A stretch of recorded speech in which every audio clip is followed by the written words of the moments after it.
Hello everyone, welcome back to another video. Today I'm going to be talking about NBA expansion and almost kind of the confirmation that it's gonna happen. Yesterday, as of this recording, I'm not sure when this video goes up. I'm gonna try to get it up the same day as this recording, but it might go up a day later. So, March 16th, there was a report from Shams Charania that says just in, the NBA will hold a vote at the Board of Governors meeting March 24th through the 25th to explore adding expansion teams exclusively in Las Vegas and Seattle, with the two franchises targeted for the 2028-29 season, sources tell ESPN. There's momentum for stakeholders to approve surveying what industry executives project will be bids in the $7 to $10 billion range. Well, I'm all over the place. I'm gonna read. Project will be bids in the $7 to $10 billion range for each team. Sorry that I struggled so much there. I don't know what that was about. But moving past that, this is a huge thing. So, we have kind of also had reports outside of Shams Charania. So, they're not like 100% confirmed reports or anything, but there's definitely been reports that it sounds like this is going to be approved pretty easily. And with this being approved, we get Las Vegas and Seattle. So we can I think there's a pretty big assumption that Seattle will be the Seattle SuperSonics, which we have found out that if that is true, that the SuperSonics are coming back, then they will likely get their history back from the Thunder. So all of their records and history will be taken from the Thunder, so the Thunder will no longer have that history and will be then transferred to the new Seattle SuperSonics um, team, which is cool. And then we have Las Vegas. We don't have a name or anything for Las Vegas yet. So if you guys have any ideas for names, drop them down in the comments down below. I've heard some that like have like to do with like cards and like gambling is what they're referring to. So that could be interesting, figuring out names for that. And so 2028-29 season is what they're targeting. And it really is just all about getting people to pay to pull out $7 to $10 billion to buy an NBA team. Not everyone just has $7 to $10 billion to buy an NBA team. So, and they got to be wanting to buy one also. So, it's gonna be hard for them to get someone to do that, but they're gonna work on it. I mean, they'll get it done. They'll definitely get it done. But to kind of go into what this means for the NBA. So we're gonna get a team in Vegas. This is thinking past just the team. What does this mean for events like Summer League? Do we hold this in Vegas still, even though we have a team there now, or do you move somewhere else? Because we've kind of known that they were holding Summer League at Vegas to kind of figure out, do we want to put a team in Vegas? We've kind of known that for a while now, that's the reason for Summer League. So do you move somewhere else that you think maybe we should put a team here in the future? Do you do that, or do you change location every year? Do you just keep it in Vegas? What do you do? And then the NBA Cup, I mean, you can't have that in Vegas. I feel like that's just not fair. You can't have, because like it's supposed to be a non-home court advantage type thing. So what do you do? Do you move it every single year? There has been rumors that like even before this, before expansion draft, just in general, that it would be moved around, potentially. Every single year to a different location, or do you find somewhere else that you hold it every single year? What do you do? There's a lot of questions around that. And then of course with expansion teams, you get expansion drafts. So we don't know any rules. All we know is that all we know is the rules that we had in the last expansion draft, which was the Charlotte Bobcats in 2004. So I don't know that because I wasn't even born at that time. So that was quite a while ago. That's what, 22 years ago. So these probably are not going to be the rules. Maybe they are. I don't know. I'm just going to give you the rules, kind of basic of how that went down for the Bobcats. So the rule was each team in the NBA currently gets to protect 8 players. Every other player on the roster is available to be drafted in the expansion draft. And then it's during the summer, so technically you could potentially not have 8 players, I think. I could be wrong about that. I kind of feel like you have to have 9 at all time, but I could be wrong. I don't know. But let's say let's say you have 8, you have less than 8 players, you only have 7. If you only have 7 players, that means you can only protect 6. There has to be 1 player available no matter what. And then one player, only 1 player can be drafted from a team per expansion team, which I know that's kind of complicated, so I'm gonna try to explain it. So let's say the Warriors um they protect their 8 players and the rest of their players are able to be drafted for the expansion draft. Then you have the Vegas team can take 1 player from their roster, from their unprotected players, and like they can only take 1. They can't take 2. They can't take more than 1. And the Sonics and the Seattle team can take 1 player. So, like when it was the Bobcats, it was only 1 team doing the expansion draft, so there was only one player from each team could be taken. But now there's 2 teams, so technically 2 players can be taken from each team, but only one expansion team can take 1 player. It's kind of complicated, but I think that makes sense.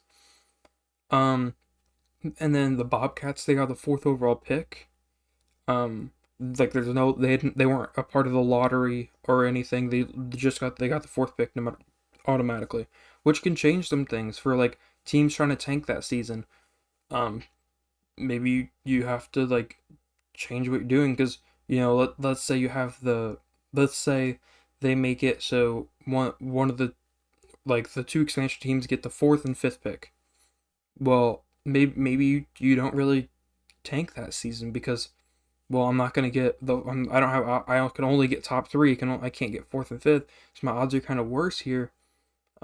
Maybe they do that, or maybe that just means they're gonna tank harder to get the best odds possible because you're gonna get you have to get 1 through 3.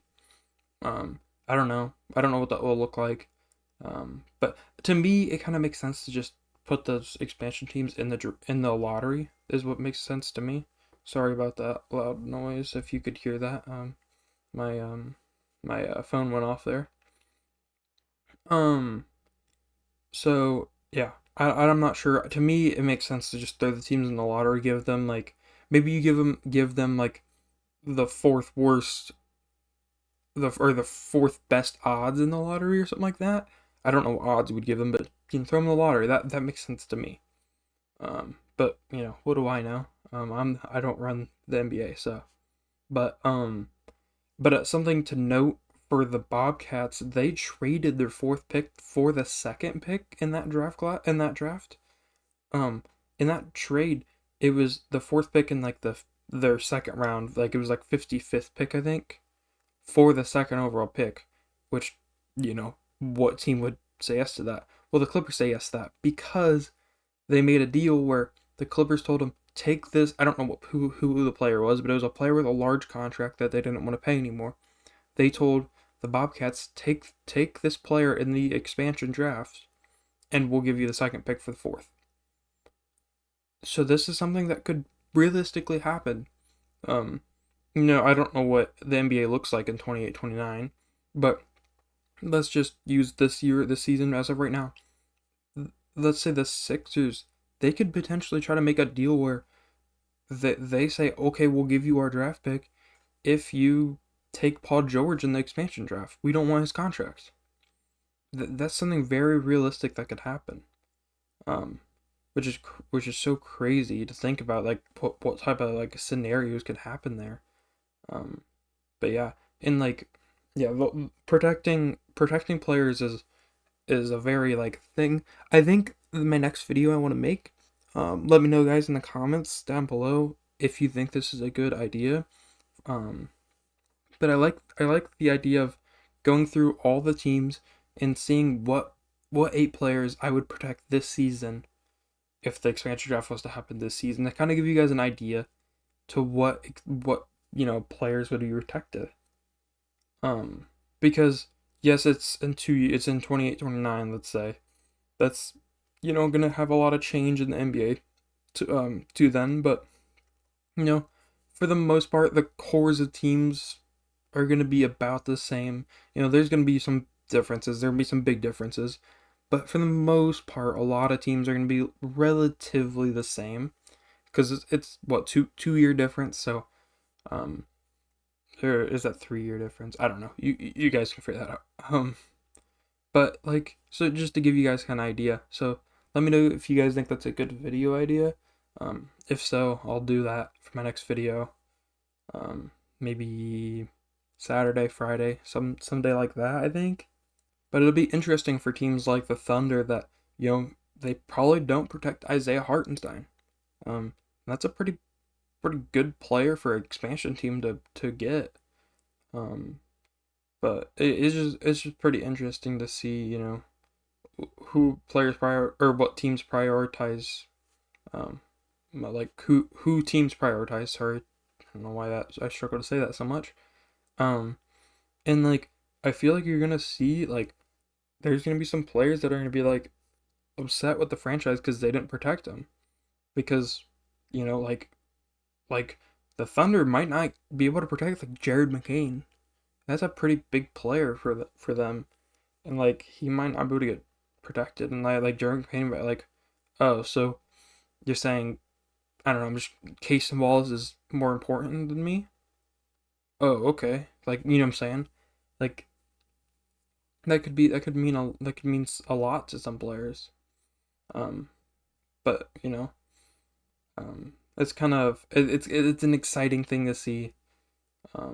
So yeah.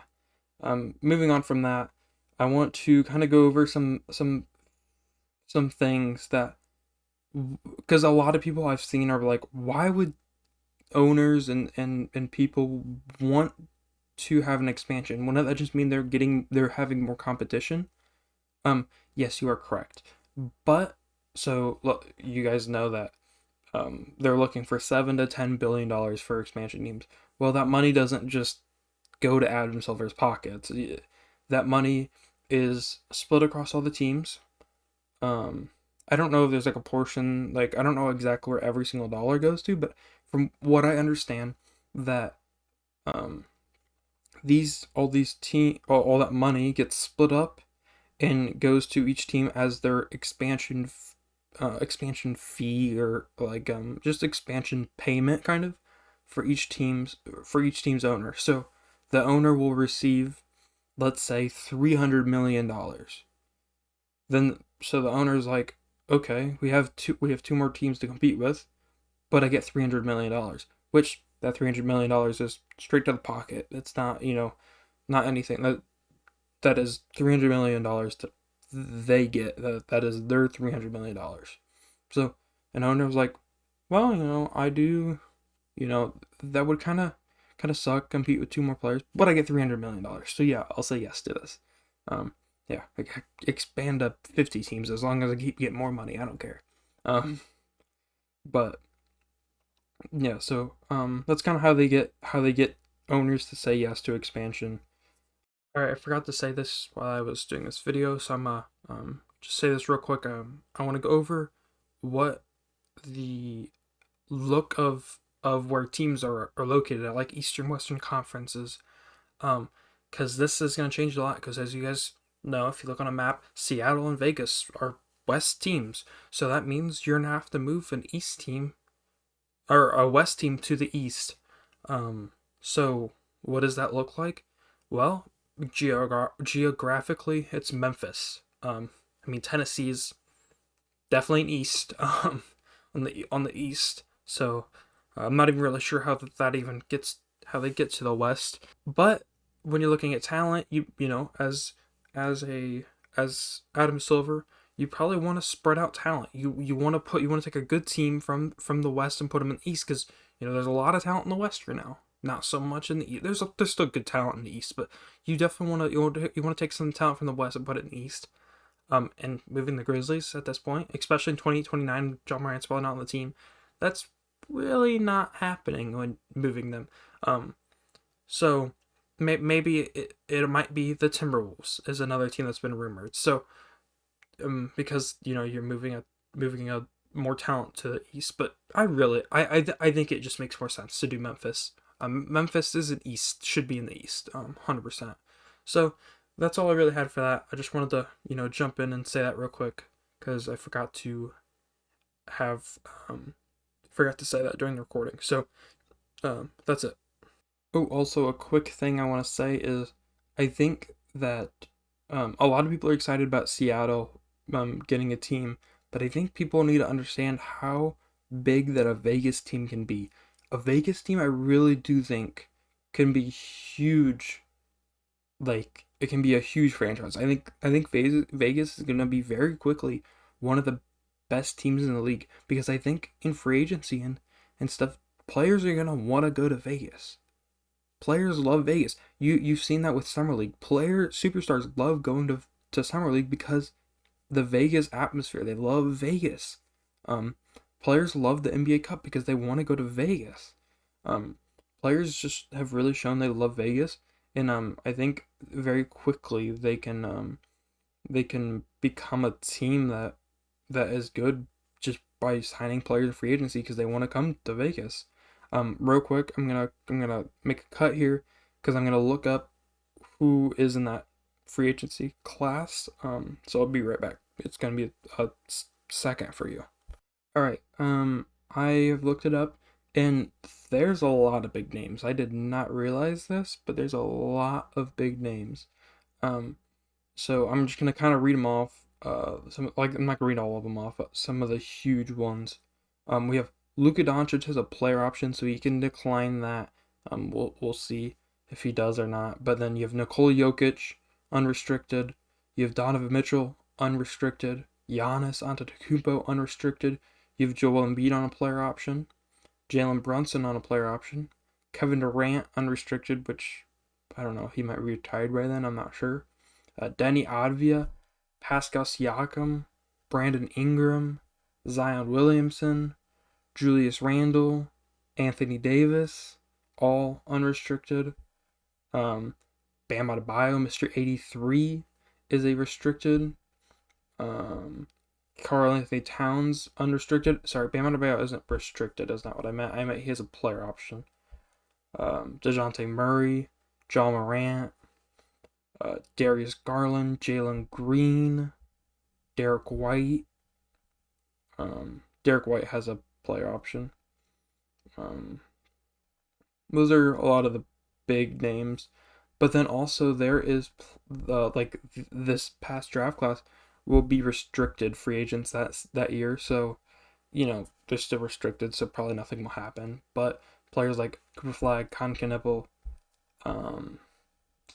Vija Edgecombe, Cedric Coward, Jeremiah Fears, Derek Queen, Ace Bailey, all of these, rookies that you guys know, um, are gonna be restricted that year. Or no, wait. Sorry, they're not restricted. That's a team option. So, never mind. I'm completely wrong on that. Restricted is last draft class. Alex Sarr, Stephon Castle, Matas Buzelis, Keyshawn George, Zach Edey, Jalen Tyson, Donovan Clingan, Isaiah Collier, Khalil Ware. That draft class is restricted. Sorry, it is team option for this draft class. So take that back. But still a huge draft class with between Luka potentially with the player option, then Jokic, Donovan Mitchell, Giannis, Joel Embiid, and Jalen Brunson player options. Yeah, so a team can really Vegas can really put together something huge there. Getting players like that.